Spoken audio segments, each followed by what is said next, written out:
Welcome to the Ask Ezra Intimacy Coaching Podcast. Real people with real challenges doing live intimacy coaching. Join me for a session already in progress. Hi, Joshua. Welcome to the Ask Ezra podcast. Hey, Ezra. Thank you very much for inviting me on. Yeah, happy to have you. So, for the benefit of our audience, how did we meet? We met at the last Somatica training, or the one before. The one before, yeah. The one before. I studying intimacy, sex coaching, and relationships and stuff. That's right, yeah. And how was that experience for you? So I did the 2 years of it. I was, I think, one of the most incredible things I've ever done for personal growth. Really incredible to really understand boundaries, needs, attunement, more importantly than sex, like actually having the agency to be yourself and express that out in the world is one of the main things I got from that. Yeah, absolutely. I know I benefited from it tremendously. Like I was still gray rocking, like when you're faced with a narcissistic parent, it can be tempting to like mute your own emotions. And we were doing these like body mapping exercises, and I was like, I'm getting nothing, guys. Like, you guys are getting feelings, I'm getting nothing. What's happening? Yeah. And I was like disrupting my emotions before they hit my body in a weird way. Like it wasn't even it. What I liken it to, when you got a radio station but you're not quite tuned in. Oh, wow. Yeah. Okay. So like the music's there, but there's a lot of fuzz, and you're like, yeah, okay, like I guess I can hear the music. Yeah. And what's really strange is as soon as you tune in, as soon as you can cut out that static, the emotions are 11 out of 10. Super intense emotions. And then I feel like I'm a teenager learning to manage my emotions for the first time. Right. Yeah, it was just really incredible that the experiences can bring so much emotion up inside of you. I really wasn't prepared for that, but was just astonished about how you can be so connected and embodied. I mean, even though it was online as well, and how you can connect it to yourself and others in that way. It was a really beautiful experience for me anyway. Yeah. And I think half the benefit was the other participants, the other students, and just this like community of openness and loving warmth was really tremendous. I don't think I've experienced that anywhere before. Me either. And I think what was also important in that, the facilitators, when they got something wrong or when they had a disagreement, like it was like a live show of repair. Yeah. It was all real. It was all real, and it was great to see the authenticity in that, and how that, how the moments of conflict arise and how they then work in that communication and then repair, for me was really beautiful to see too. Yeah, I think before the training, this idea of like conflict can bring us closer was like a theoretical thing. Like, like now I can see it actually living.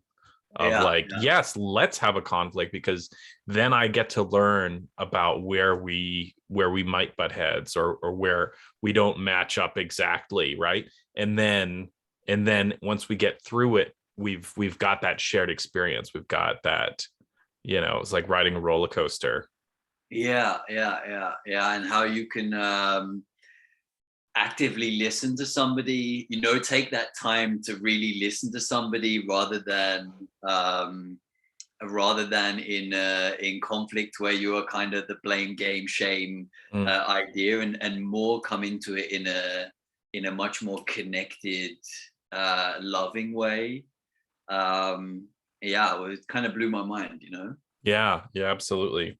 And how would you say that the Somatica training affected your journey?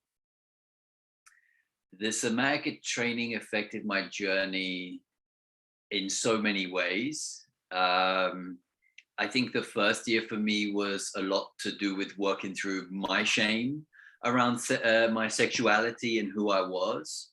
Somatica, I would say, really opened me up into being able to live out my sexual fantasies and experiences, to really understand my sexuality, hold that and take that in, and go out into the world and explore that.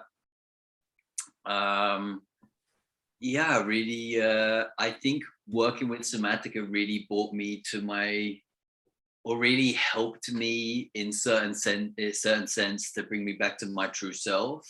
I think my whole journey in general is about coming back to my true self and doing almost a full circle into my sensitive child, you know.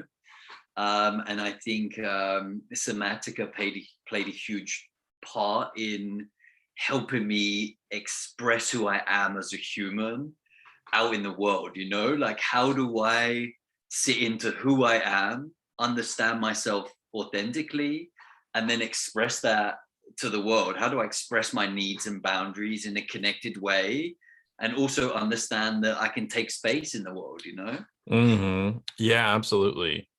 Yeah. And I've seen that with you. I mean, even our relationship has developed over the last 6 months or so, and that's all in that second series. And so I sort of missed the transformation in the first series, but I can say that I can see you today sitting so much more comfortably in your skin than than at first, right? Than when we first met. So I think it's still going too. Yeah, I think it's like a really snowball effect, you know. I think with my sexuality being, I think from a young age, always being bisexual, but never being able to lean into that. And then as I explore those parts of my gayness, or my bisexuality, or my interest in all genders or people, humans, you know, like for me, as it's a kind of snowball where I lean into one part and I'm like, okay, this is me too. And then another part and I'm like, well, this is me too. And then I'm like, well, actually all of these parts really feel like me as well. And it's like slowly breaking down the idea of what I should be and what I have to be, and more really just snowballing into like, hey, I can be this and this and this and this and this, you know? Yeah, I hear you. Yeah, it's so tempting to have this like uncomplex identity. Yeah. And it's a trap. Yeah. It's a trap. It's never simple. I mean, Yeah. I think it is for some people, and good for them. But for some of us, it's a lot more complex. Yeah, for me, it's so hard to even just describe what it is that I like, or the box that I should be in, or whatever. And the fluidity of gender and the fluidity of sexuality for me is I really enjoy that. You know, I really enjoy having to say, "Hey, this is me," and deciding to change that whenever I feel is right for me, I guess.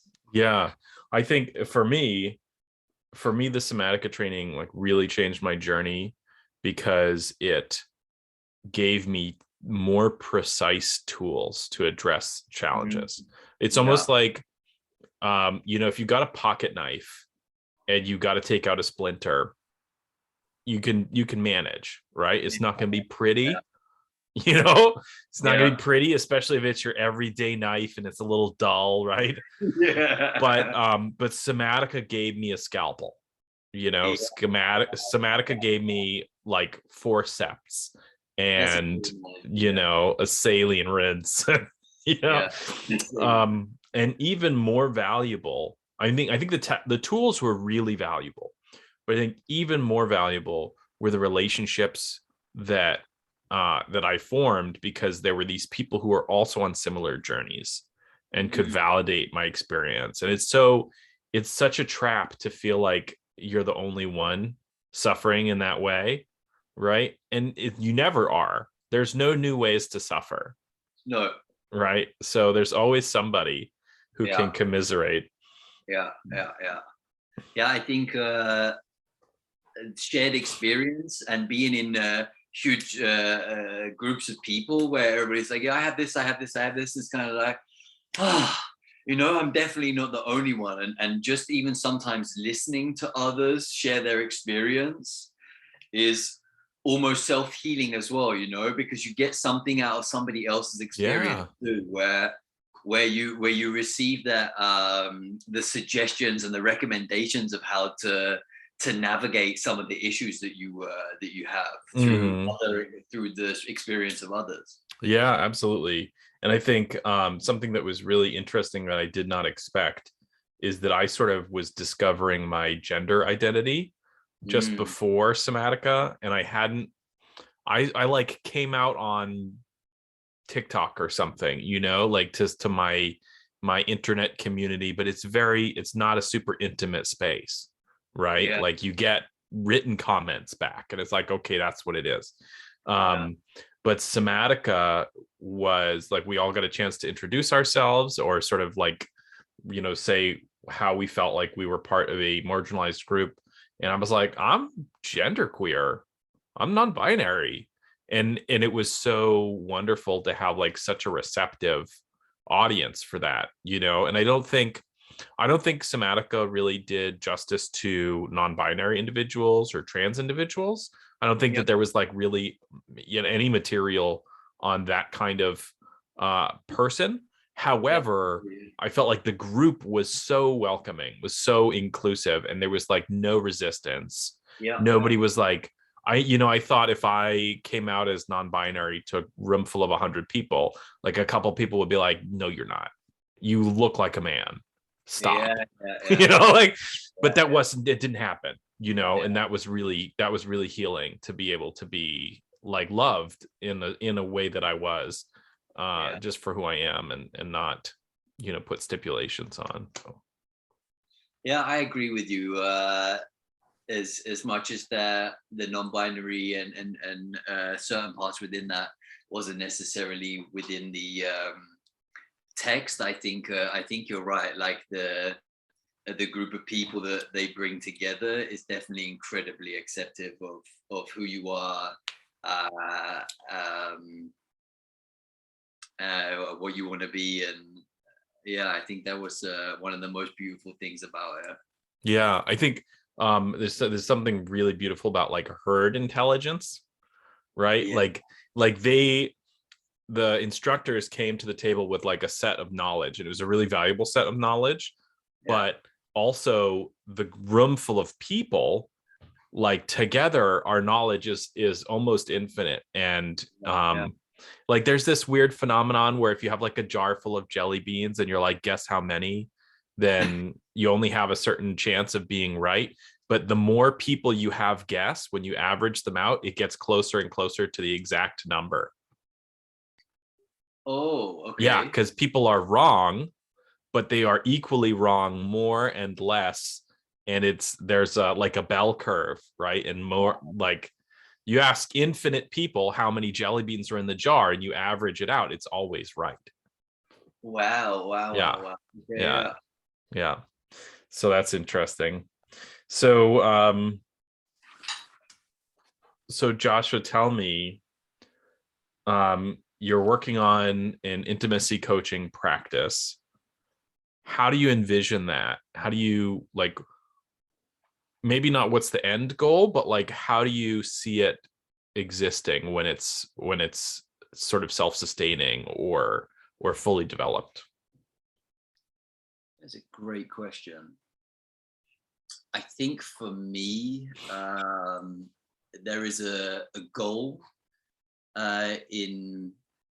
or an idea to normalize, teach and educate people around a lot of the tools that we learn within Somatica, and making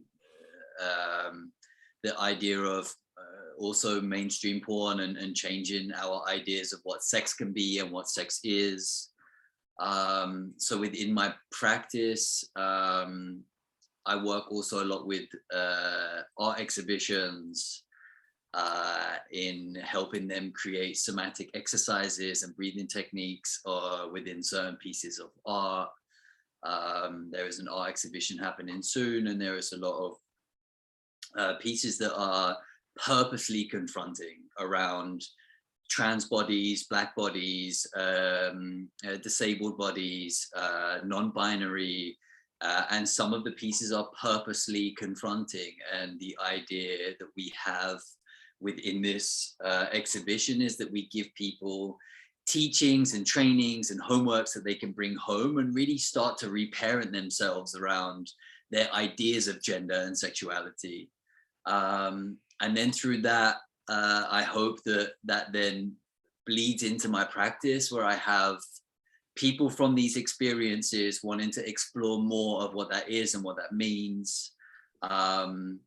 And within my practice, what I want is kind of a bit of a practice, as well as the workshops and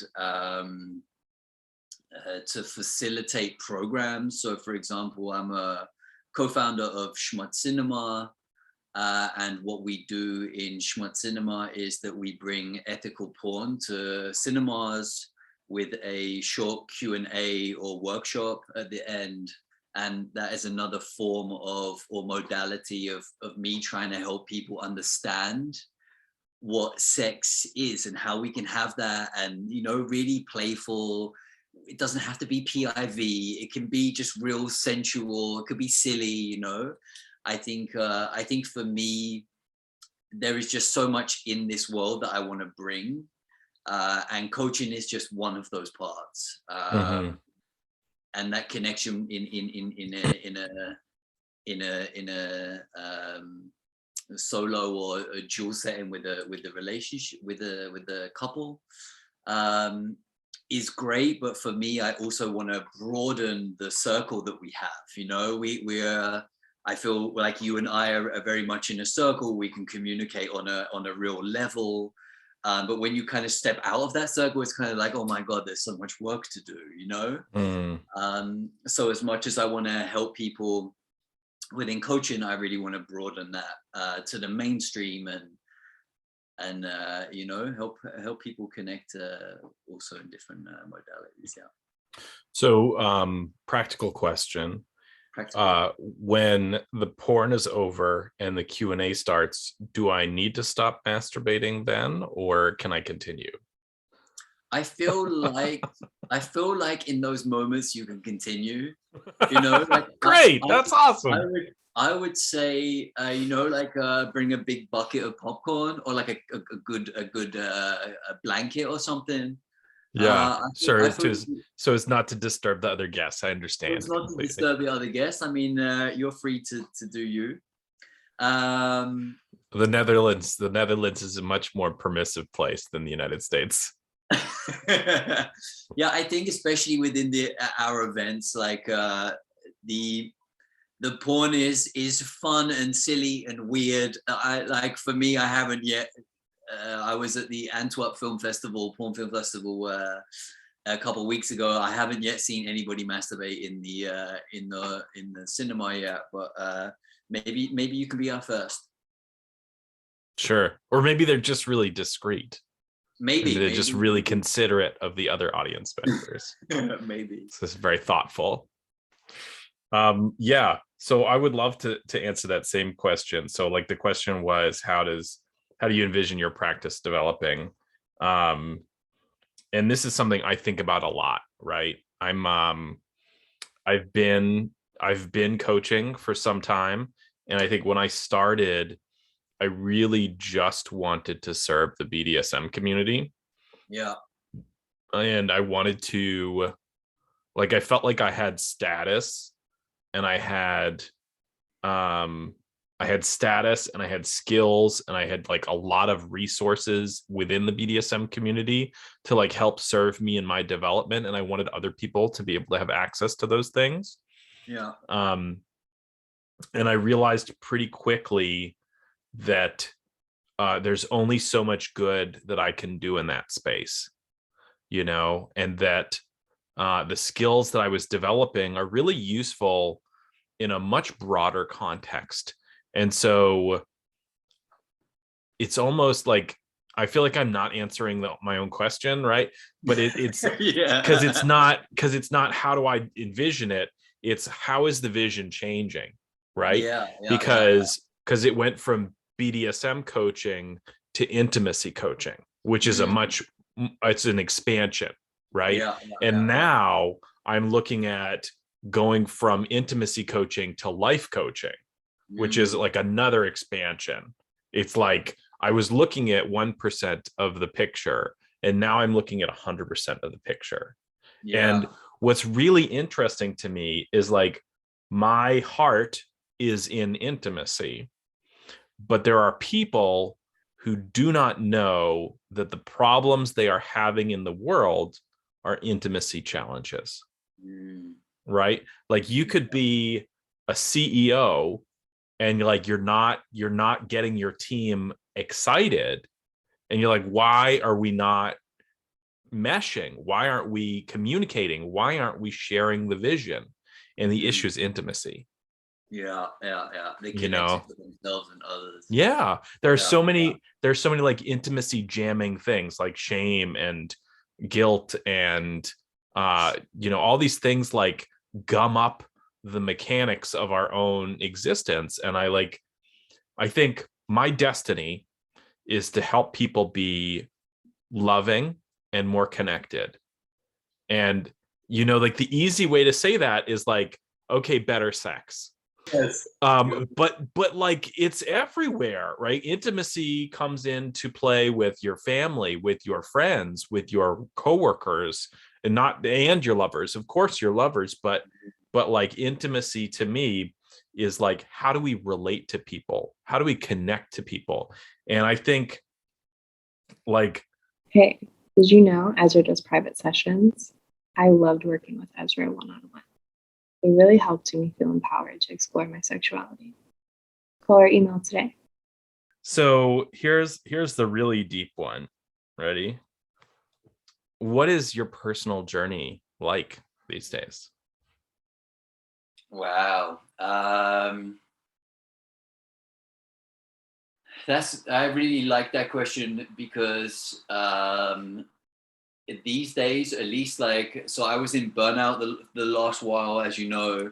Can you explain burnout? Because that's not a concept we understand in the United States. Okay. So burnout is a breakdown where you get to a stage where you kind of broke down and you literally cannot do anymore. And in the Netherlands, we have more rights for the employees than we do for the employers. And when you go into burnout, you're able to take time off, paid time off, where you're able to heal.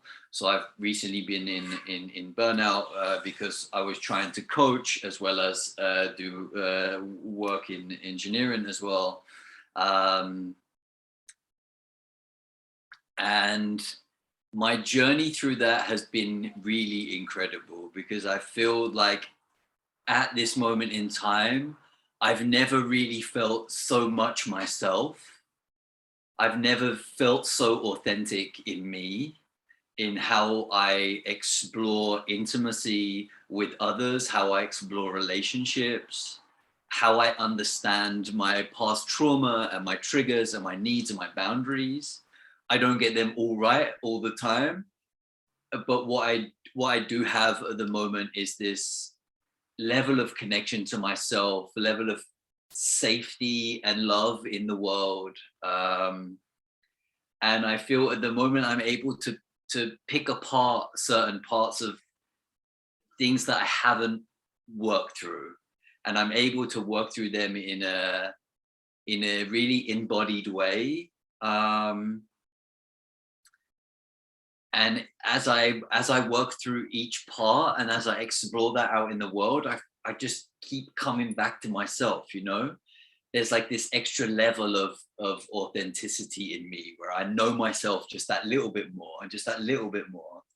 And it's been a tough journey, really, really, really hard journey, you know. And like, as I'm sure you know, working through the bits with your father, I've worked through similar things with my family and the issues that I had when I grew up. It's painful, you know. It's really painful, but Yeah, I really love the idea of clean pain and dirty pain, and I think ignoring working through these things is just leaning into this dirty pain, and you know, into this shame, and leaning into that. And I think the clean pain for me is, you know, accepting these feelings, you know, accepting them and giving them love and care and space, you know, to just to pass through you and to dissipate rather than hold them down. You know as well as I do, being yeah, socialized as a man and having the inability to express feelings and emotions. It's real tough, you know. yeah, yeah. Yeah, I like that. I don't think I've heard of that notion of like clean pain versus dirty pain, but I immediately associate it with like productive pain versus Yeah, unproductive yeah, pain. yes, Yeah. exactly, yeah. Yeah. And the other way I've heard it described is like pain versus suffering, right? Yeah. You know, like suffering, like pain is part of life and suffering is a choice, right? Yeah, I got the clean pain and dirty pain from Resma, who wrote My Grandmother's Hands, which Oh, is sure. one of the most beautiful books I've ever read. I tried to read that book and it was so heavy. It's I deep, just yeah. couldn't. I just couldn't. I didn't have, at the time, I didn't have the emotional resilience. It's really tough. Yeah. So, yeah, that's, and it's funny too. Like I saw your, like getting to know myself. Right. And what's funny is to me, I'm like getting to know myself. It's an unveiling. It's like removing these layers Yeah. between the observation and my true self. And where are you in that exploration? Because I think both of us have really seen each other grow in that, whether Yeah. this way or this way, you know? Yeah. No, it's really tough. I mean, I think I'm at like I feel like I'm on a precipice. I feel like I have reached a cliff and I am really hesitating to jump in because I don't know what's on the other side. Like, so often they talk about like the void. You got to take a jump into the void, into the darkness, because you don't know what's on the other side. And you don't know if the people around you are going to be okay with that, or even if you're going to be okay with that. But once you go in, there's no fucking coming back. But yeah, to be more specific, I'm like, I've got this like so often we talk about like inner child, right? And I feel like my inner child is at peace, but my inner 16-year-old is really giving me a hard time. Okay. You know, I almost like it's like holding me hostage. Yeah. And like, what does my inner 16-year-old, 15-year-old want to do? It wants to drink, it wants to smoke, it wants to fuck. It says, forget all responsibility. It says, forget taking care of my body. Right. And I'm a father. There's only so much I can like throw caution to the wind and neglect responsibility before I'm actually like negatively affecting somebody else's life besides my own, right? Like I feel like if I was single, if I wasn't a parent, then I would be at a much greater risk of doing myself harm, right? But I'm not. And I'm feeling this really strange attachment to these unproductive behaviors. So like right now in my journey, there's this 16-year-old that shows up and like holds adult me hostage, right? Like, okay, it's 10 o'clock. I need to be up at 6 a.m. Yeah. It's time to go to bed, right? That's what adult me says. 16-year-old me says, fuck you, fuck that, fuck tomorrow. We're going to drink 3 whiskey sours and we're going to go to bed at 1 o'clock. Right? And 1 o'clock, I do it. And 1 o'clock rolls around and I'm like, I have to be up in 5 hours. Like, how terrible is this? I never sleep 5 hours and wake up going, great, awesome. That's all I needed. No.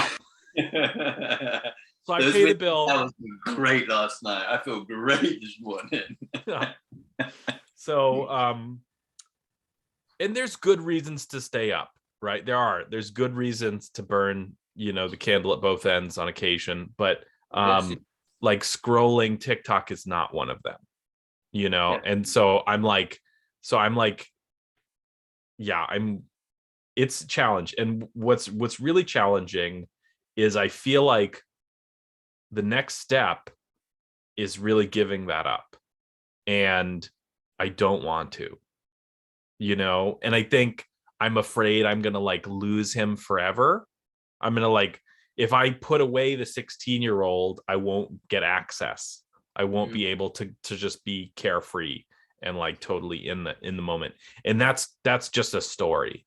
That's just an excuse to put off like actually compartmentalizing properly, because I know I'll have access to. I know I'll be able to, like on a Saturday night when I'm out with my friends, just cut loose and forget about all the cares in the world like I do. But it's not appropriate for me to do that on a Tuesday evening.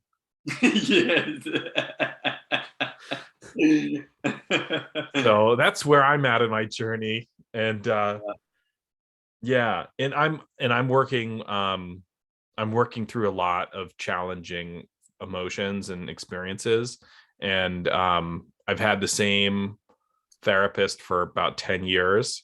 And now I'm supplementing with a second therapist who specializes in EMDR. And so it's almost like weeding the garden, so I'm going into my memory banks and I'm taking these really challenging memories and like, I mean, removing them is maybe the wrong analogy because the memory is still there, but I'm pulling out this unprocessed negative emotion that's attached to it. Where there was like shame and resentment before, and like now there's just like pity for this person who acted badly and couldn't do better. And in reality, the people who hurt me are still living their tiny little lives. Like they're not deep, they're not intimate because they hurt the people that they love, So it seems to me that you're changing your relationship. It helped that the MDR helps you change your relationship to some of those maybe aggressive, violent experiences. The people is helping change my relationship with the people, and it's helping change my relationship with the memory that I have of those people too. Yes. So and it was like, the way I'll explain it is like imagine somebody like you're walking down the street and somebody like spits on your shoe and twists your nipple, right? Total violation of space. And what are you going to do? The first thing you're going to do is tell somebody, like, you wouldn't believe what just happened. Right. And then there's like some relief in that. There's some relief in sharing that audacious experience. But I think with these early childhood traumatic experiences, like the impulse to share like was really strong. And then when I would share it, it didn't matter. It didn't help. Like no amount, because the people who I really wanted to see the hurt were the people involved, and they couldn't. And that's why it was hurtful. Right. But when I shared it with this EMDR person and I got to really uproot it, all of a sudden the impulse to share that experience is gone. All of a sudden, like, I didn't need validation anymore. I didn't need to be heard about this experience because it's over. Yeah. How incredible. Huh? Yeah. Yeah, it might be complex PTSD, honestly, because you end up like reliving these challenging experiences. Right. And so now I can take it and stop, repeat. Yeah. And stop falling into that pattern. Yeah, hopefully, fingers crossed. Yeah.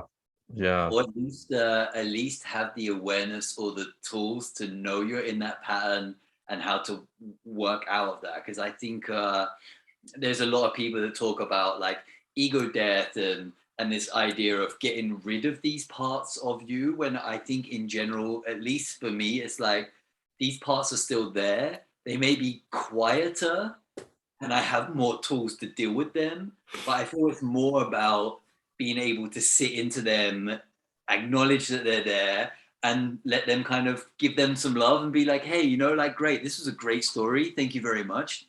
You can go away now. Thank you. So it's more like accepting them in. I love you. You're cool. And then letting that pass. Yeah. And that's the key word there is love, right? So if I can take the compassion that I have as an adult, and the empathy, and I can bring that to those childhood experiences when I didn't have those resources, then I can really heal that. I can really, heal that inner child. So that's my work. That's when everybody goes, holy shit. I really love it. I really love this space. I really love the connection that we have and the vulnerability that both of us can share in this space, and also be silly and have a laugh all at the same time. Yeah. I think it's easy to think about like intimacy coaching as like drudgery, right? It's not all shoveling shit. Yeah, we can have some fun sometimes. I especially, my favorite part is the role play. I love role play. So good. Yeah. So good. Good. So, okay. So speaking of our relationship, how would you describe what we've been doing for, I don't know, 6 months here? I think a lot of the shamifying around the socialization of men. I think a lot of deconstruction of that, and support and love in both of us exploring outside of what our ideas are of having to be a man, at least for me. I think there's just a lot of it being a support network, this idea of co-coaching or reciprocal coaching, where we have like a coaching sessions backwards and forwards. I feel like a lot of deconstruction of what we have to be and what we were taught, and through leaning into different types of identity and what we want to be. Sometimes even just come into a session and just being like, hey, these things are great, and having somebody sit and listen and and just vibe on that for a bit. Victory lap sessions. Victory laps. So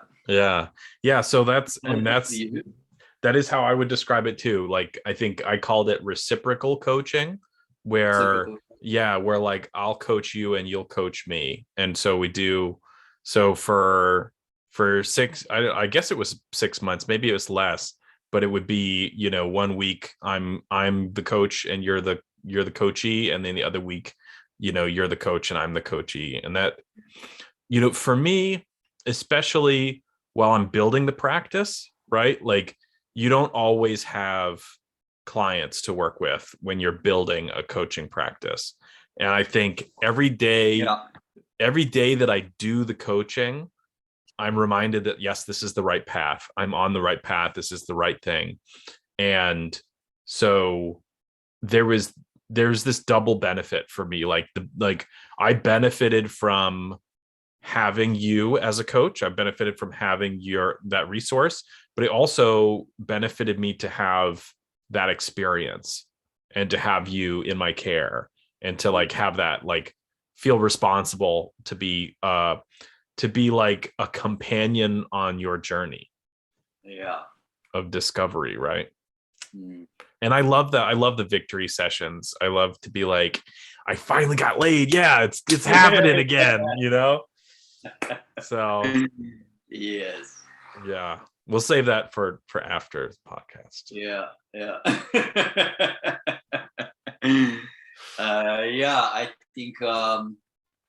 I think at least with being a coach or a therapist, I think there's the importance of having the ability to express that with other coaches and other therapists. I know you're working with a couple of therapists. I'm also doing the same, and then I'm working with you as a coach and a couple of other people as a coach. So it's an incredible outlet, and I think you hear traumas from other people and you take that on, and being able to have a coach and express those things and work through different parts of your trauma is so important to what I think we do as coaches and as people. Being able to also not only be a vessel for others to project onto or to have listened to, but as well being able to express that and get that out and be heard and seen, as well. Yeah, absolutely. Yeah, I think that there's this expectation that somebody would only be a coach or a therapist when they're like done with their journey. And that's totally your unreasonable expectation. Like, you're never going to find a therapist. You're only going to find a liar. Right? Somebody who'll tell you they're done. But we're all on our journey. And I think that's really what coaching is like his companionship. Coaching is like, I'm on the journey. Maybe I'm a few steps ahead of you.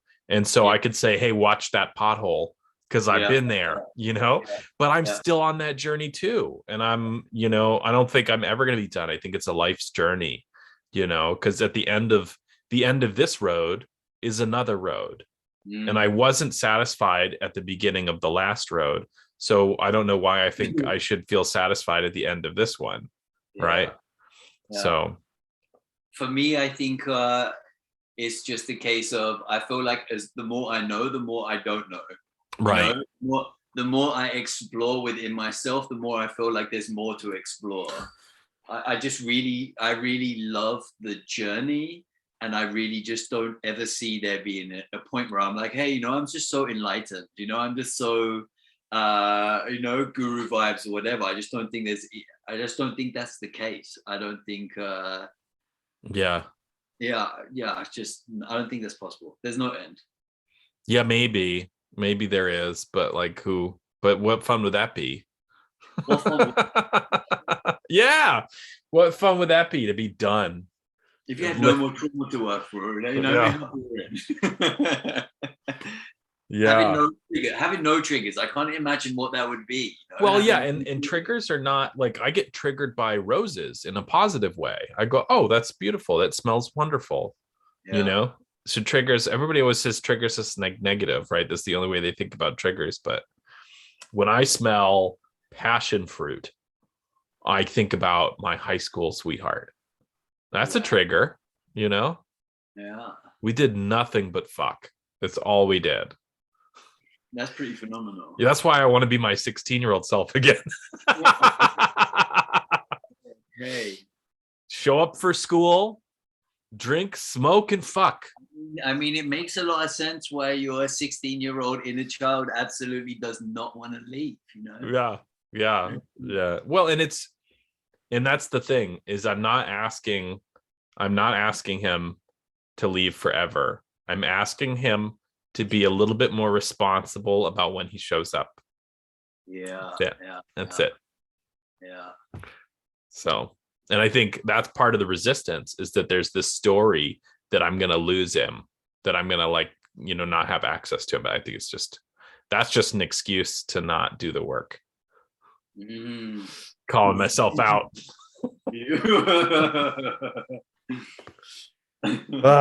Well, this was lovely. It was lovely chatting with you.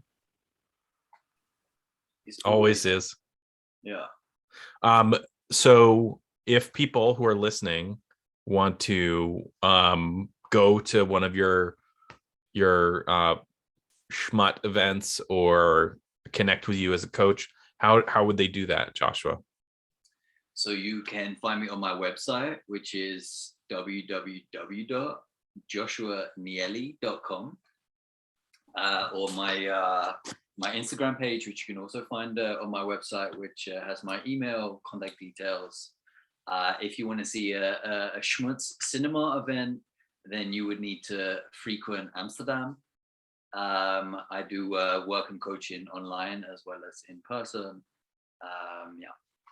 Wonderful. Thank you again. Are you on the Ask Ezra newsletter list? You can get updates about live classes, events, and discounts. Sign up today